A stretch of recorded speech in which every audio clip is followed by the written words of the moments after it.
Today we are going to read Chapter 3, The Men on the Slope, from the book The Dragons of Blueland, written by Ruth Stiles Gannett. It's a lovely night for flying, thought the dragon, as he hurried toward the north, urged on by cool brisk winds. The rain had stopped long ago, and a crescent moon shone palely. Looking down, he could see the outline of Seaweed Bay, and then a point of land called Due East Lookout. At this point, he must turn and fly directly westward over Seaweed City, across Spiky Mountain Range, and over Awful Desert to reach the Blueland Mountains in the heart of the desert. Many people had tried to cross the desert and climb these mountains, but there was no water, and treacherous sandstorms raged all year round, making traveling almost impossible. So far, no man had succeeded. It won't be long now, sang the baby dragon as he passed over Seaweed City over the coastal Spiky Mountain Range and then started over Awful Desert beyond. What a lovely night, he thought again. And then, all of a sudden, he realized how clear it was over the desert. Where are the sandstorms? Yes, where are the sandstorms? A sick feeling came over him. In weather like this, a man might be able to cross the desert into Blueland, might see one of the dragon family and learn the dragon secret that dragons still live in Blueland. Faster and faster he flew, and way up ahead he saw a tiny light where the mountains rose straight up out of the desert. Men, thought the dragon, if only I'm in time to warn my family. Onward he sped until he could see that the light was the blaze of a campfire on the rocky mountain slope. He counted 4 or 5 men sitting around the campfire.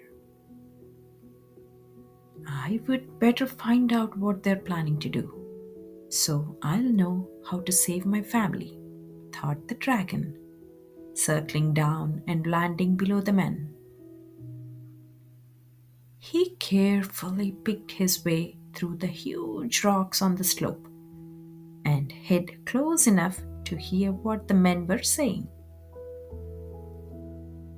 If Frank and Albert and the rest don't find water soon, we are sunk.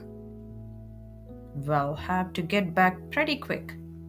And what if the weather changes? After all, this is the first time, so far as anybody knows, that the weather has ever been clear out of the desert, and I don't trust it to last very long. Me neither, said another voice.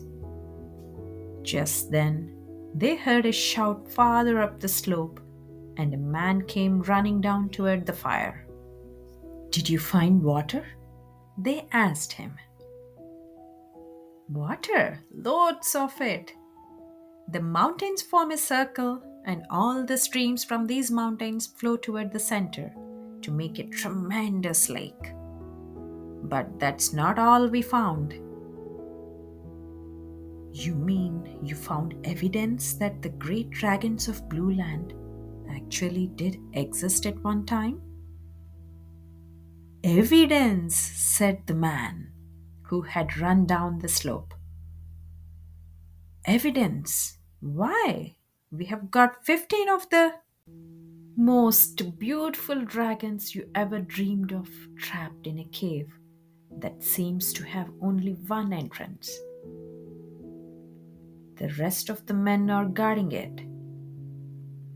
15 trapped in the cave? Moaned the baby dragon. Why, that's my whole family. My 6 sisters, 7 brothers, and my dear gigantic mother and father. The only one left to save them. But why didn't they fly away? He listened to the men again. How do you know you have 15 in a cave? We took them by surprise. They were asleep at the entrance. And when they saw us, they rushed inside. What a sight! 15 dragons! One of the men whistled. What did they look like? They went so fast it was hard to see. But there was one huge blue one, a big yellow one, about 5 smaller green ones, and the rest were blue and yellow. They all had red horns and feet and gold colored wings. I can't wait, said one of the men. Why? Every zoo in the country will want one? Oh no, groaned the horrified baby dragon hiding behind the rocks. End of 3rd chapter. We'll see you again with the 4th chapter in the cave. Until then, take care. And please don't forget to subscribe our channel bit.ly/Joyful Journey for Kids.